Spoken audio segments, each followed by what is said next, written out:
শুভ দুপুর বন্ধুরা, সবাই কেমন আছেন? আশা করি ভালো আছেন। তো দেখুন, আমার বর বাজার থেকে একটা বড় ধরনের মাছ নিয়ে চলে এসেছে। এই মাছটা তো আমরা সাধারণত বলি ব্রিকেট মাছ, অনেকে সিলভারও বলে, জানি না কি বলে, এটা আমরা ব্রিকেটই বলি। ব্রিকেট মাছটা নিয়ে এসছে। তো মাছটা অনেকটাই বড়, চলো আমি কেটে পিস করে নিই। এই দেখো, আমি মাছটাকে ভালো করে কেটে ধুয়ে নিয়ে চলে এসেছি। মাছের একটা নতুন রেসিপি বানাবো নিজের মতো করেই, জানি না কীরকম লাগবে, খেয়ে দিয়ে তোমাদেরকে জানাবো কেমন হয়েছে রেসিপিটা।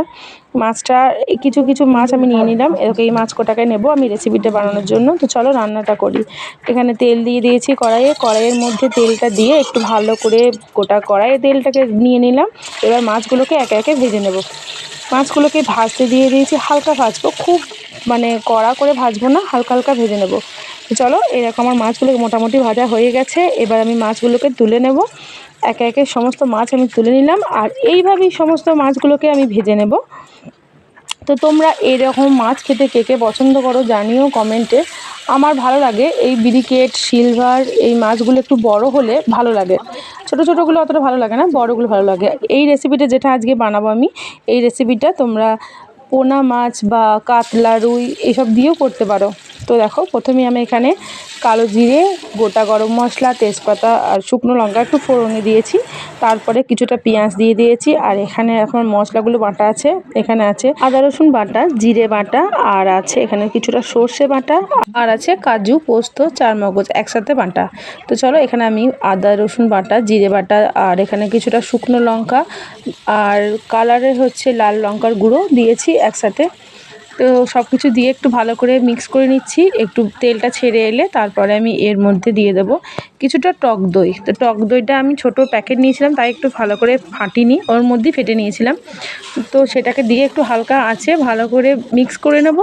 মিক্স করার পরে একটু টমেটো সস দেবো। যদি তোমাদের কাছে টমেটো থাকে তোমরা দিতে পারো, তো আমার কাছে সস ছিল, আমি সসটাই দিয়েছি।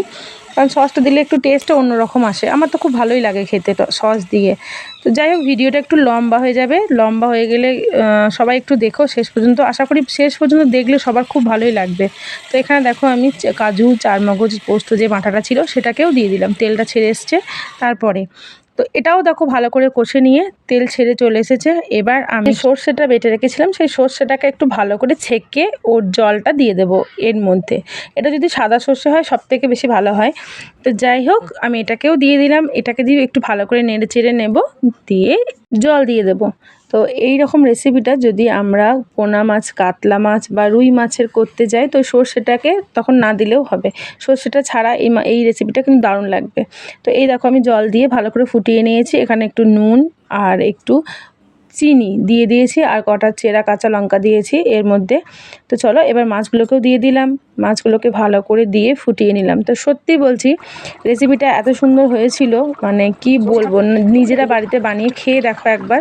ভালো যদি না লাগে তখন আমাকে জানিও, আশা করি সবার ভালো লাগবে। আমি এটা নিজেই ট্রাই করেছিলাম, দুটো মিক্স করে একবার করার চেষ্টা করেছিলাম, তো সত্যি খুব ভালো হয়েছিল। শেষে কিছুটা গরম মশলা ছড়িয়ে আমি পুরোটা নামিয়ে দিলাম। আমাদের একটু গ্রেভিটা পছন্দ, তাই আমি একটু গ্রেভিটা একটু বেশি রেখেছিলাম। যারা পছন্দ করো না তারা গ্রেভিটা একদম শুকনো করে নেবে। ভিডিওটা কেমন লাগলো অবশ্যই জানিও সবাই। ভালো লাগলে লাইক, কমেন্ট, শেয়ার করে দিও। টাটা।